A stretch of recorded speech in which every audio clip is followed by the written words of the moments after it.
Good morning, welcome to MVN online classes. ये आपकी class second Hindi यवनी की क्लास है और इसमें हम अध्याय जो है वो 15 पढ़ेंगे, जिसका शीर्षक है साहसी अमित। अमित ने किस प्रकार साहस के द्वारा अपने एक मित्र के जान की रक्षा की है, वो इस चैप्टर में बताया गया, जिसको हम अभी एक्सप्लेन करेंगे। प्रस्तुत पाठ में लेखक ने बच्चों को साहसी कार्य करने तथा उनमें असीम साहस का भाव भरने का प्रयास किया है। इस चैप्टर में, इस अध्याय में, इस कहानी में यही चीज़ आपको बताई गई है कि कुछ बच्चे होते हैं जो साहस से किसी की मदद करते हैं। मान लो किसी के कोई तालाब में डूब रहा है तो उसकी मदद करते हैं, उसको बचाते हैं, और या कोई अग्नि में जल रहा है तो उसकी मदद करते हैं। तो इस तरह के बच्चों को क्या है 26 जनवरी में सम्मानित किया जाता है, उन्हें मेडल दिया जाता है और हाथी पर उनको जुलूस निकाला जाता है। तो ये भी कुछ इसी तरह आपके चैप्टर में भी बताया गया कि हम इसका थोड़ा सा सारांश आपको इस पूरे स्टोरी का, हम जो कहानी का पूरा सारांश है वो आपको बता रहे हैं कि बेहाला नाम की औरत का ये मकान होता है और ये बहुत ही जर्जर अवस्था में, बहुत ही प्राचीन पुराना होता है, जिसमें क्या होता है कि जो बिजली के तार जाते हैं उनके रबड़ गल गई होती है। बच्चे उसी खंडहर में खेल रहे होते हैं। उनमें से कानन नाम का एक बालक होता है जिसको करंट लग जाता है और वो चिल्लाने लगता है, तड़पता रहता है। वहाँ भीड़ इकट्ठी हो जाती है पर कोई भी उस बच्चे को बचा नहीं पाता है। इतने में अमित आता है और देखता है कि उसका मित्र जो है वो करंट लगने से तड़प रहा है, दर्द से तड़प रहा, चिल्ला रहा, चीख रहा है। तो वो क्या करता है, रबड़ की चप्पल वो पहने हुए होता है और वो जोर से एक डंडा लाता है और डंडे से झटका देता है, उसकी निकर को पकड़ के खींचता है। और कानन जो है वो क्या होता है कि बिजली के तार से झटका लग करके दूर जा कर के ज़मीन पर गिरता है।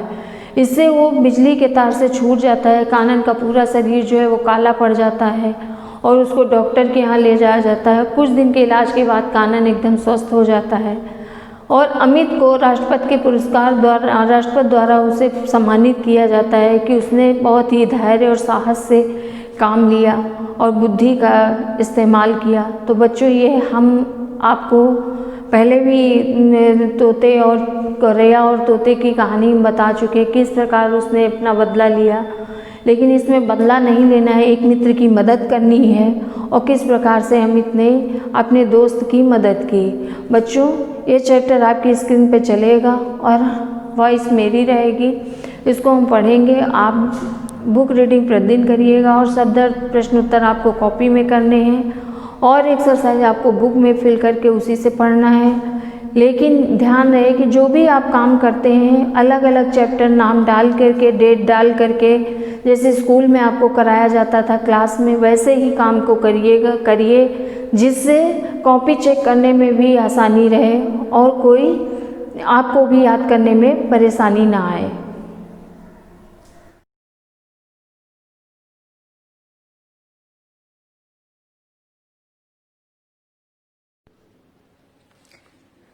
बच्चों, अब हम चैप्टर को पढ़ने जा रहे हैं। ध्यान से इसको आप समझिएगा और पढ़िएगा। अचानक सारा वातावरण एक दर्दनाक चीख से कांप उठा। सभी लोग उधर देखने लगे जिधर से चीख आई थी। अमित भी उन लोगों में से एक था जो चीख को सुनकर ठगे से खड़े थे। वो अपने साथियों के साथ उस मकान के अंदर गया जहाँ से चीख की आवाज़ आई थी।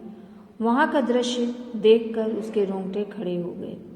कानन बिजली के तार से चिपका हुआ था। उसे देखकर अमित का मन छटपटा उठा। कानन की जान कैसे बचाई जाए। मतलब सारे बच्चे बेहाला के मकान में खेल रहे थे और मकान के अंदर जो वायरिंग की गई थी उसके ऊपर की रबड़ गल गई थी और जिससे कानन उससे चिपक गया था।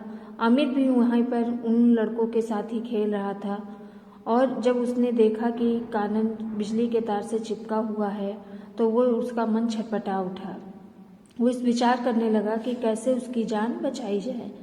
ये घटना कोलकाता के एक उपनगर बेहाला की है। बेहाला का ये मकान टूटी फूटी हालत में था। इसे बच्चों ने अपने खेल कूद का स्थान बना लिया था। कानन अन्य बच्चों के साथ वहाँ आग मिचौली खेल रहा था। मकान की एक दीवार पर बिजली का तार लटक रहा था। तार के ऊपर की रबड़ गलकर उतर गई थी। बच्चों का ध्यान तार की ओर नहीं गया।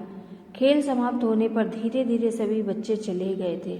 कानन भी जाने लगा, तभी अचानक उसका हाथ तार से छू गया, जिसके कारण वो उससे चिपक गया था। कानन के साथी उसे बचाना तो चाहते थे, पर उन्हें कोई तरकीब नहीं सूझ रही थी। यदि कोई छूता तो उसे भी करंट लग जाता।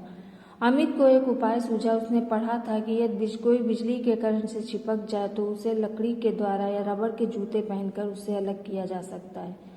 वहां न तो लकड़ी थी और न ही रबड़ के जूते। अमित परेशान हो उठा।